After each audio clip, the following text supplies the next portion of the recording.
News 18 Bangla আপনার সঙ্গে প্রতিশঙ্কর। শুরুতেই যে খবর দিকে নজর রাখবো, বর্ধমান মেডিকেলে সেখানে কোভিড ওয়ার্ডে আগুন, একজনের মৃত্যু। আজ ভোরে হাসপাতালে আগুন লাগে এবং সন্ধ্যা মণ্ডল গলসির বড়মুড়িয়া গ্রামের বাসিন্দা। ওয়ার্ডের বাকি রোগীদের সরানো হয় অন্যত্র। আগুন লাগার কারণ নিয়ে একাধিক প্রশ্ন তৈরি হয়েছে। ইতিমধ্যেই 5 সদস্যের কমিটি গঠন করেছে পুরো বিষয়টি তদন্ত করে দেখার জন্য হাসপাতাল কর্তৃপক্ষ। শরদিন্দু ঘোষ আমার সঙ্গে সরাসরি এই মুহূর্তে রয়েছেন। শরদিন্দু, বর্ধমান মেডিকেল কলেজ অত্যন্ত গুরুত্বপূর্ণ একটি হাসপাতাল, সেখানে কোভিড ওয়ার্ড, একাধিক বিধিনিষেধ থাকে এবং তারই মধ্যে আগুন লাগার ঘটনা, একজনের মৃত্যু, গলসির এক মহিলা তার মৃত্যু হলো। সব মিলিয়ে 5 সদস্যের তদন্ত কমিটি গঠন করা হয়েছে। ঠিক কি কি তথ্য হাসপাতাল থেকে? দেখো, 5 সদস্যের তদন্ত কমিটি গঠন করা হয়েছে বা ফরেনসিক যে বিশেষজ্ঞ তাদেরকে খবর দেওয়া হয়েছে, ঘটনার তদন্ত হবে। কিন্তু রোগীর আত্মীয় পরিজনরা বলছেন যে প্রাথমিকভাবে আগুন নিয়ন্ত্রণ করা গেল না কেন? কেন রোগীদের উপর ন্যূনতম নজরদারি পর্যন্ত থাকবে না? একটা ওয়ার্ডে আগুন লাগলো, সেই আগুন বাড়তে বাড়তে এমন অবস্থায় গেল যে একজন রোগী যিনি সুস্থ হতে এসেছিলেন তাকে দগ্ধ হয়ে মৃত্যুর মুখে মৃত্যু তার হয়ে গেল এবং বাকি রোগীদেরও প্রাণ সংশয়ের মতো ঘটনা ঘটে গেল।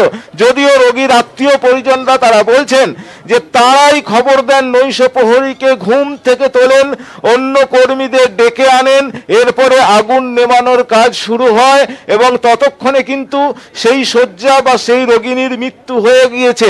বাকি রোগীদের তারাই অন্যত্র সরিয়ে নিয়ে যান এবং এই জায়গাতেই প্রশ্নটা আসছে গাফিলতির। কেন নজরদারি থাকবে না? কারণ রোগীর আত্মীয় পরিজনরা বলছেন যে তারা রোগীদের এখানে রাখেন, ভর্তি করেন তাদের সুস্থতার আশায়। তাদের যে নজরদারির মধ্যে থাকবে হাসপাতাল কর্মী, নার্সদের, সেটাই তারা আশা করেন। কিন্তু যে কোনো রকম নজরদারি ছিল না, এই ঘটনা তা প্রমাণ করছে। কারণ হচ্ছে যে আগুন লাগলো, কি থেকে আগুন লাগলো না, দেশলাই ধূপের কাঠি ধূপ পাওয়া যাচ্ছে, দেশলাই লাইটার, কি করে ওয়ার্ডের মধ্যে এসব দাহ্য জিনিস এলো যার থেকে আগুন লাগানো হলো।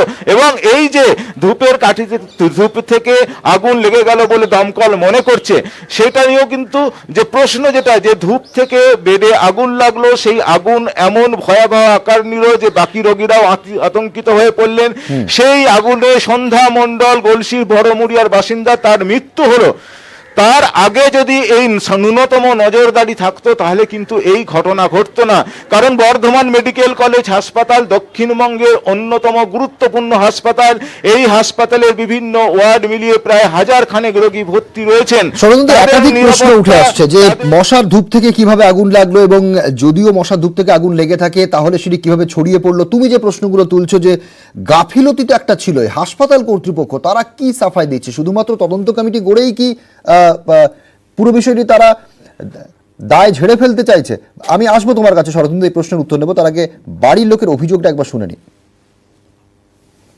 হলো আমি কি করে জানবো দিদি? আমার দিন গেটে চাবি দিয়ে দিয়েছে, পেশেন্ট তো ভেতরে আছে, ঢুকতে তো দেয়নি। আমরা কাছে থাকলে কি করতো? আমাদেরকে ঢুকতে দিলে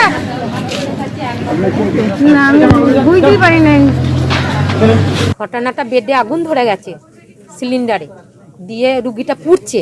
সেই সময় একজন এইখানকারই একজন পেশেন্ট এসে ওই গেটটা খুব ধাকালছে, দিয়ে বলছে পুড়ে গেছে পুড়ে গেছে। আমরা শুনেছি পড়ে গেছে। দিয়ে ও সঙ্গে সঙ্গে ওর বর এখানে গেল, তারপরে দিদি সিকিউরিটি গার্ডকে ওঠানোর পর দিদিদের ওঠালো, তখন দেখছে পেশেন্টটা পুড়ে ছাই হয়ে গেছে। ওর মেয়ে ওকে মশারি খাটিয়ে দিয়ে এসেছে। ধূপকাঠি কোথায় থেকে দেবে? কেন দেবে ধূপকাঠি বলুন তো? অর্থাৎ কোথাও একটা গাফিলতি যে ছিল এমনটা অভিযোগ করছেন পরিবারের সদস্যরা। আমি আবারও যাবো, শরদিন্দু ঘোষ আমার সঙ্গে সরাসরি রয়েছেন। শরদিন্দু, যে প্রশ্নটা কিছুক্ষণ আগে তোমায় করছিলাম যে এখনো পর্যন্ত আগুন লাগার একাধিক কারণ, সম্ভাবনা উঠে আসছে, কিন্তু হাসপাতাল কর্তৃপক্ষ তারা কি সাফাই দিচ্ছে? কেন পরিষেবা যারা সরকারি হাসপাতালে যাচ্ছেন তারা পাচ্ছেন না? কি সাফাই দিচ্ছে হাসপাতাল? দেখো, এই প্রশ্নটা কিন্তু আমরাও রেখেছিলাম হাসপাতাল কর্তৃপক্ষের কাছে এবং তারাও বলছেন যে কেন এই ঘটনা ঘটলো, কেন প্রাথমিকভাবে এই আগুন নিয়ন্ত্রণে আনা গেল না, কেন একজন রোগী পুড়ে মরে গেল এবং এত বড় একটা কোভিড ওয়ার্ডে এত বড় অগ্নিকাণ্ডের ঘটনা ঘটলো, সেই নিয়ে কিন্তু তদন্ত হচ্ছে, খোঁজ নেওয়া হচ্ছে, এটা জানিয়েছেন। আমরা একটু কথা বলি রোগীর আত্মীয় পরিজন যারা আছেন উৎকণ্ঠার মধ্যে। আগুন লেগে গেল এবং একজন পুড়ে মারা গেলেন, হ্যাঁ, কি করে এটা সম্ভব? আমি কিছু বলতে পারবো না। উনি কি বলতে পারছেন না, কারণ তাদের আত্মীয় পরিজন রোগীরা এখানে রয়েছেন। এই যে দাদা, এই যে আগুন লাগলো এবং তাতে একজন পুড়ে মারা গেল, কি আমাদের কিছু বলার নেই, আমরা তো কি বলতে পারি বলুন এর মধ্যে। দেখো বাড়ির লোকেরা আছেন, তারা উদ্বেগের মধ্যে আছেন এবং তারা অনেকেই মুখ খুলতে চাইছেন না, যদিও আগে যারা রোগীর আত্মীয় পরিজন যারা প্রত্যক্ষদর্শী তারা কিন্তু জানিয়েছেন যে তারাই ডেকে তোলন একদমই শরদিন্দু, নিরাপত্তা অর্থাৎ মানুষজন তারা কিন্তু খুব একটা বেশি মুখ খুলতে চাইছেন না। মেডিকেল কলেজের প্রিন্সিপাল তিনি কি বলেছেন শোনায়। গেটে যে পার্সোনাল আছে কলেজ সিকিউরিটি, আগুন লেগেছে খবরের সঙ্গে সঙ্গে যায় জায়গাতে এবং দেখে ওই ব্যক্তি যেটাতে সন্ধ্যা মণ্ডল ছিলেন সেই ব্যক্তিতে দাউ দাউ করে আগুন জ্বলছে এবং সঙ্গে সঙ্গে তারা ফায়ার এক্সটিংগুইশার নিয়ে আগুন নেভাতে সচেষ্ট হন। আগুন যতক্ষণের মধ্যে কন্ট্রোলে আসে তার মধ্যে যে বাকি 3 জন পেশেন্ট ছিলেন, সন্ধ্যা মণ্ডলকে নিয়ে টোটাল 4 জন ফিমেল ওয়ার্ডের পেশেন্ট ছিলেন কোভিড পজিটিভ, তাদেরকে স্থানান্তরিত করে অন্য ঘরে নিয়ে আসা হয়। তার মধ্যে আগুন খুব তাড়াতাড়ির মধ্যে ছড়িয়ে গিয়ে যখন আগুন আয়ত্তে আসে তখন এক্সামিন করে দেখা যায় যে সন্ধ্যা মণ্ডল মারা গেছেন, প্রায় নিয়ার অ্যাবাউট 100% বার্ন।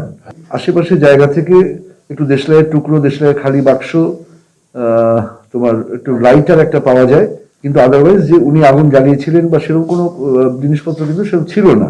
কিন্তু আদারওয়াইজ আমাদের অক্সিজেন পাইপলাইন, আমাদের যে সমস্ত জিনিসগুলো ওই বেডটা ছাড়া আর কোনো জায়গায় কিন্তু কোনো ক্ষতি কিছু হয়নি বা অন্য 3 জন যে এক্সট্রা পেশেন্ট ছিলেন তারা কিন্তু সেফলি অন্য ঘরে চলে আসেন। আমরা পুরো ব্যাপারটি ইনভেস্টিগেশনের মধ্যে যেতে চাইছি। টোটাল 5 জনের একটা টিম, এদেরকে 24 ঘন্টার মধ্যে ইনভেস্টিগেশন করে রিপোর্ট দিতে বলা হচ্ছে। অর্থাৎ হাসপাতাল সূত্রে বলা হচ্ছে যে 24 ঘন্টার মধ্যে তদন্ত কমিটিকে রিপোর্ট দিতে বলা হয়েছে। দমকল তারা কি বলছে শোনায়। কিচ্ছু হয়নি গো, একটা বেডে আগুন লেগেছে, আগুন লিভে গেছে। মানে প্রাইভেটভাবে কিভাবে জানা হলো? হ্যাঁ? কোথা থেকে লাগলো কিভাবে জানলো? আগুনটা কি থেকে লাগলো সাসপেক্ট করা যাচ্ছে যে কোনো মশার ধূপ বা কোনো লাইটার থেকে বেডে লেগেছে, বেডটুকুই পুড়েছে। আর কিছু কোনো ক্ষতি হয়েছে?